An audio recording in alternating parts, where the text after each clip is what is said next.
안녕하세요. 오늘은 역대하 13장 아비야 왕과 여로보암 왕의 전쟁에 관한 이야기 하겠습니다. 북쪽은 여로보암이 열지파를 거느리고 이스라엘이라는 나라를 개국했고요. 남쪽은 아비야라는 사람이 이제 왕이 되었습니다.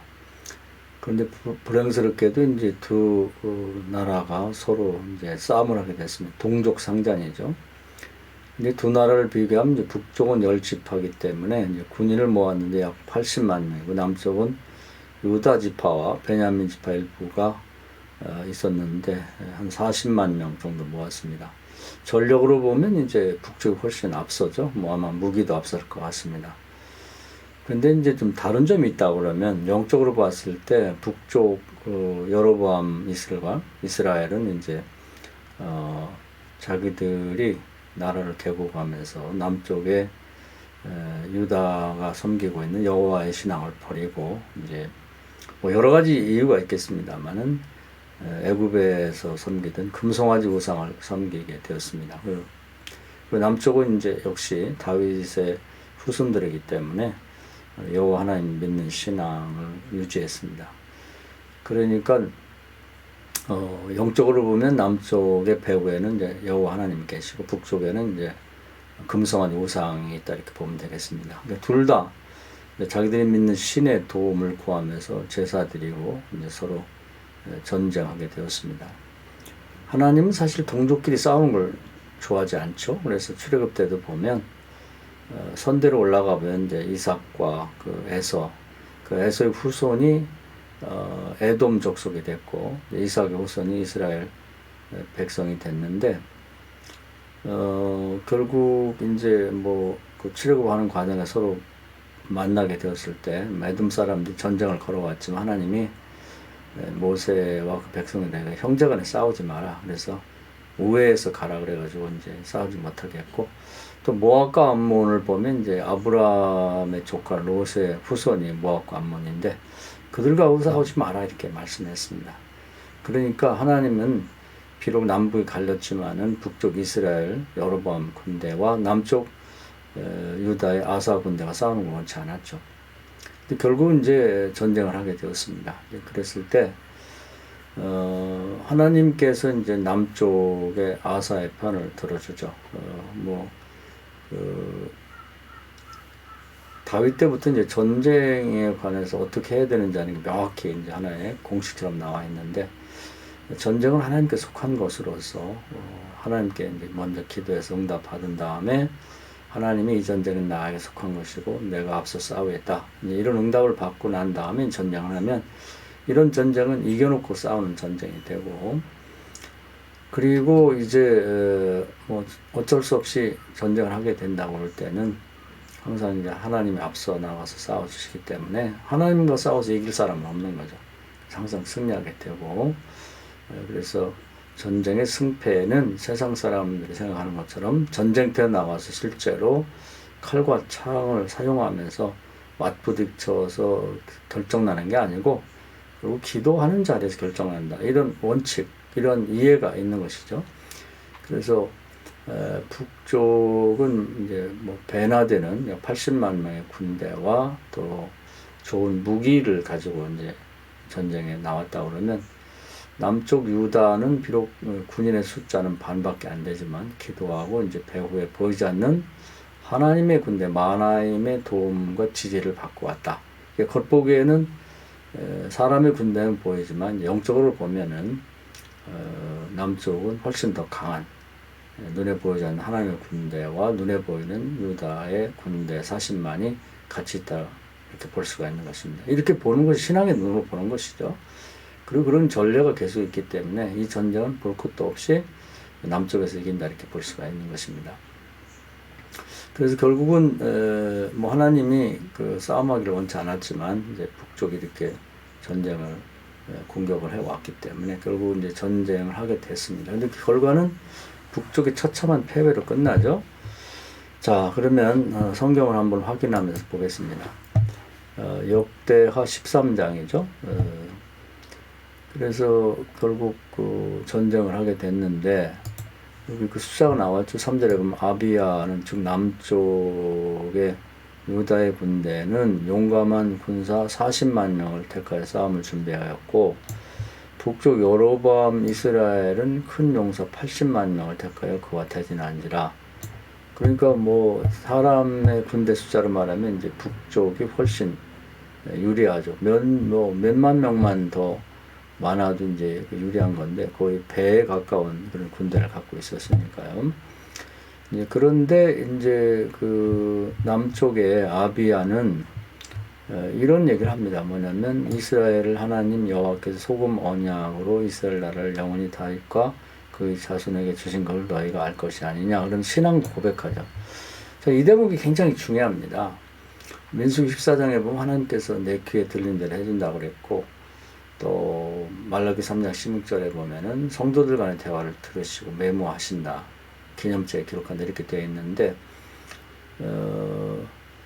그 다윗도 보면 골리앗과의 싸움에서 굉장히 불리했죠. 여러 가지로. 그렇지만 아주 담대하게 나가면서 골리앗을 향해 너는 칼과 단창으로 나오지만 나는 만군의 여호와 이름으로 나간다 이러면서 담대하게 선포하고 나갑니다. 하나님이 이런 고백을 이제 들으시죠. 들으시고 반드시 도와주십니다. 그래서 뭐 세상 속담에도 담호, 호지, 담인인지 이런 말이 있어요. 호랑이에 대해 말하니까 호랑이가 오고 뭐 사람에 대해서 말하니까 사람이 온다.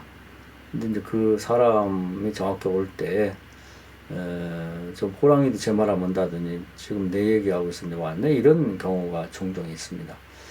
그 얘기는 뭐냐면 인류가 오랜 동안 경험해 보니까 그게 정말 그렇더라는 거죠. 하나님은 더하죠. 하나님께서는 하나님의 이름을 부르고 그 믿음으로 고백하는 것은 반드시 들으십니다. 요즘에 보면은 뭐 통신이 발달하고 그래가지고 뭐 특정한 단어를 뭐 전화 속에서 뭐 언급한다니 그러면 그것이 금방 체크가 될 정도로 뭐 그런 기능들이 요즘에 뭐 수사교환에서는 그런 게 있다고 그럽니다. 그래서 요즘 세상도 이렇게 발전이 돼서 어떤 이름이나 단어를 사용할 때 그것이 이제 체크가 된다고 그러는데 하나님 나라는 훨씬 더 하겠죠. 특히 가장 소중한 이름, 하나님 이름, 또 우리 절대절명의 자리에서 하나님의 이름을 거론하는 것, 하나님에 대한 신앙 고백을 하는 것은 반드시 하나님 나라 들으시고 거기에 대한 상황한 조치를 내리신다. 언급한 것처럼 뭐 민수기 14장에 하나님께서 내 귀에 들리는 대로 하겠다고 그랬을 때 정말 그렇게 하시는 거죠. 그 대화를 들으신다고 그랬는데 정말 들으신다고 믿는 것입니다. 그래서 우리가 아주 중요한 사안이 있을 때는 정확하게 하나님의 이름과 하나님이 성경을 통해서 언급하신 내용들을 그것을 이제 선포하면서 나가는 것이 굉장히 중요합니다. 그래서 우리는 항상 내 얘기를 하게 되면은 이건 잔소리가 되는 거고 내가 하는 말 속에 그 중심에 하나님의 이름과 하나님이 이미 하신 언약의 내용들을 언급하게 되면 그것은 이제 하나님이 개입하게 되는 이제 그런 결과를 낳게 되는 것이죠. 그래서 결국 이제 북쪽의 여로보암은 이제 자기 군대를 의지하고 자기 군사를 의지하고 나왔지만은 남쪽의 이제 그 군대와 아비야는 이제 계속해서 하나님을 이제 이렇게 의지하고 얘기를 하고 있습니다. 그래서 뭐 거기 보면은 이제 북쪽이 갖고 있는 신앙적인 문제를 지적하죠. 어떻게 보면 이게 전쟁 상황하고는 이제 잘 맞지 않는 것 같지만 사실 믿는 자의 전쟁은 에베소 6장에 되겠습니다만은 영적 전쟁이죠. 눈에 보이는 사람과 사람과의 전쟁이 아니고 영적 전쟁이다 이렇게 되어 있으니까 배후에 누가 있느냐 이제 그것이 중요하고 그런 영적 싸움이라고 하는 차원에서 이해를 하고 이제 접근해야 됩니다. 6절에 보면 다윗의 아들 솔로몬의 신하 느밧의 아들 여로보암이 일어나 자기의 주를 배반하고 그리고 난분꾼과 잡배가 모여 따르는 스스로 강하게 되어 이건 이제 하나님에 의한 그래서 강한 것이 아니라 스스로 강하게 이제 군사력도 증강한 게 그런 거고요. 솔로몬 아들 르호보암이 대적하였으니 그때 르호보암이 어리고 마음이 연약하여 그들이 입을 능히 막지 못하였느니라. 그러면서 이제 여기 보면 이제 그들의 영적인 잘못을 지적하죠. 이제 너희가 또 다윗의 손으로 다스린 여호와의 나라를 대적하려 하는도다. 너희는 큰 무리요. 그 군사력은 강하다 그 말이죠. 또 여로보암이 너희를 위하여 신으로 만든 금송아지들이 너희와 함께 있도다. 그리고 너희들 배후에는 우상이 있다는 얘기입니다. 잡신이 있는 거죠. 그러면서 이제 쭉 보면은 그 신앙적으로 잘못된 게 이제 원래 제사장은 아론의 후손들과 레위 사람들이 이제 그렇게 돼야 되는데 그런 제사장을 삼지 않고 누구를 막느라고 어린 수송아지 한 마리와 수양 7마리를 끌고 와서 그 제사장이 되고 싶으면 장립이라는 그 뜻입니다. 허무한 신들이 제사장이 되게 만들었다. 이런 것이 잘못이라는 얘기를 하죠. 그런데 남쪽 우리에게는 여호와께서 우리 하나님 되시니 우리가 그를 배반하지 않고 여호와를 섬기는 제사장들이 있으니 아론의 자손이요 또 레위 사람들이 수종도로 매일 아침 저녁으로 여호와 앞에 번제를 드리며 분향하며 또 깨끗한 상에 진선병을 놓고 또 금 등잔대가 있어 그 등에 저녁마다 불을 켜나니 우리는 우리 하나님 여호와의 계명을 지키나니 너희는 그를 배반하느냐. 그러면서 이제 그 영적 싸움을 이제 거는 것이죠. 결국 이제 전쟁을 했습니다. 전쟁했는데, 결과는 어떻게 됐느냐. 전략적으로 보면 이제 북쪽이 앞선 것 같아요.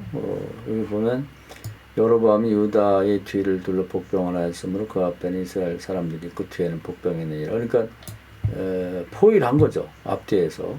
전력적으로는 앞섰지만은 결국 이제 14절에 보면 유다 사람이 뒤를 돌아보고 자기 앞에 적병으로 말미암아 여호와께 부르짖고 제사장이 나팔을 불었다. 그랬더니 이제 하나님께서 개입하시죠.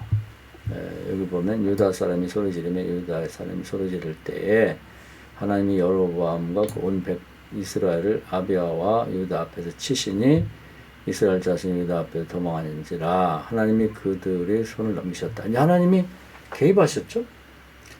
그래가지고 이제 그 결과는 어떻게 되냐면 아비야와 그의 백성이 크게 무찌른 이스라엘 택한 병사들이 죽임을 당하고 엎드러진 자들이 50만 명이더라. 결국 80만 명이 이제 군대를 동원해서 이제 북쪽이 남쪽을 침공했지만 결국은 이제 50만 명이 죽었죠. 살아 돌아오면 한 30만 명이니까 아주 처참한 그런 결과를 낳게 되었습니다. 요즘 근세 사회도 마찬가지죠. 이제 남한과 북한 이제 비슷하게 동족 상전의 비극이 있었습니다. 하나님이 가장 싫어하는 전쟁이죠. 형제들까지 싸우는 거.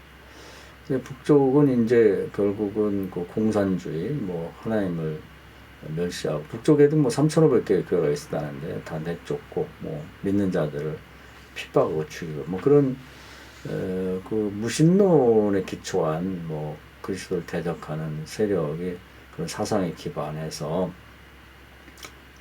이렇게 소련이나 중국 같은 큰 나라의 도움을 받아서 이제 남한을 침공했죠. 그 남한에는 전혀 대비하고 있지 않다가 이제 당했죠. 그 당시에 탱크도 남한 하나도 없었고 비행기도 없었다고 합니다.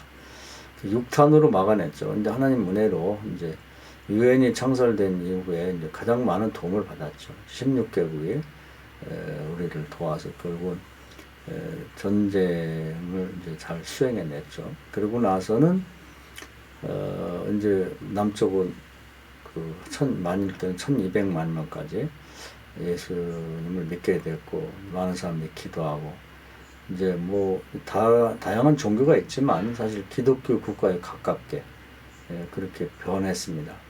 왜냐하면 우리나라에 3대 종교가 있다. 불교도 있고 유교도 있고 기독교도 있다고 말하는데 사실 다른 종교들은 그냥 종교 그런 성향을 갖고 있다. 마치 취미를 갖고 있듯이 그렇게 봐야 되겠죠. 예를 들면 불교인이라고 해도 나는 불교를 그냥 심리적으로 좋아한다는 것 뿐이지 불교인에서 생활은 잘 안 되죠. 정기적으로 매주 한 번씩 절에 간다든지 이렇게 해야 이제 그걸 불교인이라고 말할 수 있는데 불교적 성향을 가졌다. 뭐 이런 정도로 봐야 돼요. 유교는 뭐 더하죠.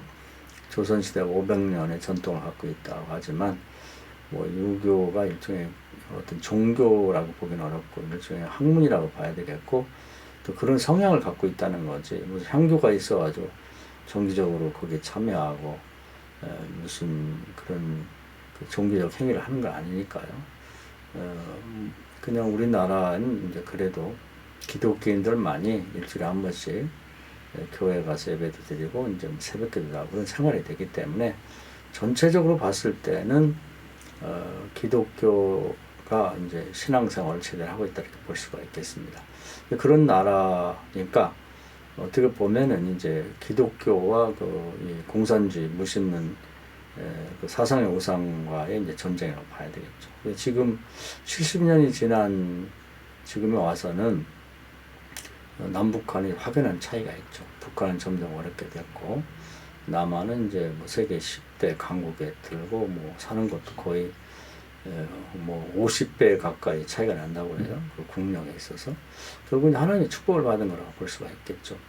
그래서 여기 지금 오늘 소개한 말씀에 보면 이제 북쪽과 남쪽 이스라엘과 유다가 서로 이제 분리가 되면서 북쪽은 우상숭배로 나왔고 남쪽은 뭐 적은 무리지만 하나님을 믿는 신앙을 유지했을 때 실제로 서로 경쟁을 하게 되면 또 전쟁을 하면 어떤 결과를 낳게 되는가를 잘 보여주고 있습니다. 특히 이제 그 전쟁터에서 이제 어떻게 보면 이제 세상 사람 시각으로 보면 이제 격에 잘 안 어울리는 것 같은데 그 영적인 대화를 서로 나누고 있죠.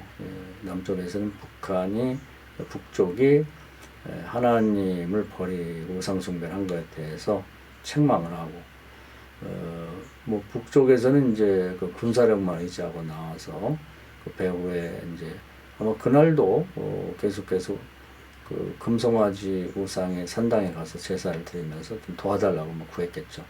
남쪽에서는 이제 그날도 뭐 전쟁하는 당일에도 하나님께 제사를 드리고 도움을 구하고 그 결국은 이제 전쟁의 승패는 사람의 눈에 보이는 이제 군사력에 있는 게 아니고 배후에 도와주시는 하나님에 달렸다. 하나님과 뭐 금송아지 우상은 그 배후에 그 어떤 영적으로 귀신, 사단의 세력이 있는지는 뭐 정확히 알 수 없으나 여하튼 영적으로 봤을 때는 뭐 하나님이 개입하시면 뭐 백전백승할 수밖에 없는 것이죠.